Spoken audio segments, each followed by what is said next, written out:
সব ঠিকঠাক। সত্য ঘটনা অবলম্বনে তৈরি হবে একটি সিনেমা। প্রধান চরিত্রে অভিনয় করবেন বিদ্যা সিনহা মিম। নির্মাণ করবেন সুমন ধর। ঘোষণা হয়েছে। অপেক্ষা শুটিংয়ের।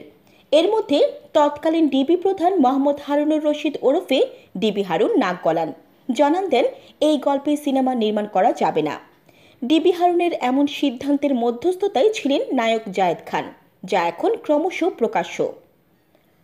ঘটনাটি ১৯৯৫ সালের ২৩ আগস্টের। সেই রাতে ঢাকা থেকে রাতে ঠাকুরগাঁওগামী বাসে দিনাজপুরের উদ্দেশ্যে রওনা দেন ইয়াসমিন নামে এক কিশোরী। বাসের স্টাফরা ভোর রাতে তাকে দিনাজপুর ১০ মাইল মোড়ে এক চায়ের দোকানদারের জিম্মায় রেখে অনুরোধ করেন সকাল হলে দিনাজপুরগামী বাসে তুলে দেওয়ার জন্য। তার কিছুক্ষণ পর কোতোয়ালি পুলিশের টহল পিকআপ আসে ঘটনাস্থলে। বাড়িতে পৌঁছে দেওয়ার কথা বলে জোর করে ইয়াসমিনকে পিকআপে তুলে নেয়। পথে তাকে ধর্ষণ শেষে হত্যা করে লাশ ফেলে দেয় মহাসড়কে। মূলত এই মর্মান্তিক ঘটনা অবলম্বনে গত বছর ২০২৩ সালে নির্মিত হতে যাচ্ছিল ছবিটি, যার নাম রাখা হয়েছিল আমি ইয়াসমিন বলছি। দ্রুততম সময়ে ছবিটির শুটিং শুরু করার কথা ছিল, কিন্তু সেটি আর হয়নি। অজানা কারণে বন্ধ ছিল। বন্ধ হওয়ার কারণটিও তখন জানা যাচ্ছিল না সংশ্লিষ্টদের তরফে। অবশেষে এখন জানা গেল আমি ইয়াসমিন বলছি প্রসঙ্গে বিস্ময়কর তথ্য। তিনি বলেন, আমার কাছে একটি নম্বর থেকে একাধিকবার ফোন আসে, অপরিচিত নম্বর, তাই আমি ধরিনি। পরদিন আরেকটা নম্বর থেকে ফোন।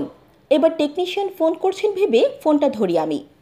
ফোন ধরার পর কণ্ঠ শুনে বুঝলাম জায়েদ খান ভাই। আগের দিনও তিনি ফোন করেছিলেন। ফোন করে জায়েদ ভাই আমাকে বললেন, আপনাকে আমার সঙ্গে একটু হারুন ভাইয়ের ওখানে যেতে হবে। কেন যেন আপনাকে ডাকছেন। আমি যেহেতু চলচ্চিত্রের মানুষ, তাই আমাকে দায়িত্ব দিয়েছেন। সুমন বলেন, পরদিন আমি গেলাম। কয়েক মিনিটের ব্যবধানে জায়েদ ভাইও ঢুকলেন। দেখলাম হারুন সাহেব তার রুমে বসা, তার টিমও আছে। সালাম দেওয়ার পর আমাকে প্রশ্ন করলেন, কি অবস্থা? শুনলাম আপনি একটা সিনেমা করছেন। আমি ইয়াসমিন বলছি। বললাম, হ্যাঁ করছি। তিনি বলেন, এটা নিয়ে অনেক কথাবার্তা আছে। এই ছবি আসলে করা যাবে না। আমাদের এখানে বড় বড় আরও শক্তিশালী গল্প আছে, ওগুলো আপনাকে দিই, সেখান থেকে করেন। তিনি আরও বলেন, আমি তখন হারুন সাহেবকে বললাম, এই ছবির পেছনে আমি অনেক পরিশ্রম করেছি। সেই ২০১৭ সাল থেকে লেগে আছি। যেহেতু সত্যি গল্প সিনেমার মধ্যে যেন সবটুকু সঠিকভাবে উঠে আসে, তার জন্য অনেক গবেষণা করতে হয়েছে। নিজেরও টাকা বিনিয়োগ আছে, প্রযোজকেরও আছে। ছবিটা না হলে অর্থনৈতিকভাবে আমি ক্ষতিগ্রস্ত হব। নাছরবান্দা হারুন সাহেব তখন এটুকু বলেন, এই ছবি করা যাবে না। তিনি যে আমার সঙ্গে খুব রাগী গলায় কথা বলেছেন তা নয়। এরপর তার সহকারীকে ডেকে বলেন, আমাদের কাছে ভালো ভালো গল্প আছে, সেগুলো সুমনের সঙ্গে শেয়ার করেন। সুমন যেটা পছন্দ করবেন সেটা করবেন। আর সুমনের যদি স্পন্সর প্রয়োজন হয় আমরা জোগাড় করে দেব। সুমন বলেন, আমাকে বললেন মিমকে ফোন করেন। এরপর আমি করলাম, পেলাম না। এরপর তিনি সরাসরি ফোন করলেন। মিমকে ফোন করে বললেন, এই ছবি হবে না, বুঝেছ? এরপর ২-১ মিনিট আরও কথা বললেন। আমি সেখানে অনেকক্ষণ বসে রইলাম। এরপর জায়েদ খান আমাকে একটা কথা বলেছিলেন, শোনো সুমন, তুমি তো ছোট মানুষ, পরিচালনা করো। আমাকে তো হারুন ভাই বলেছিলেন তোমাকে তুলে নিয়ে আসতে, করিনি, কারণ তুমি আমার পরিচালক সমিতির সদস্য।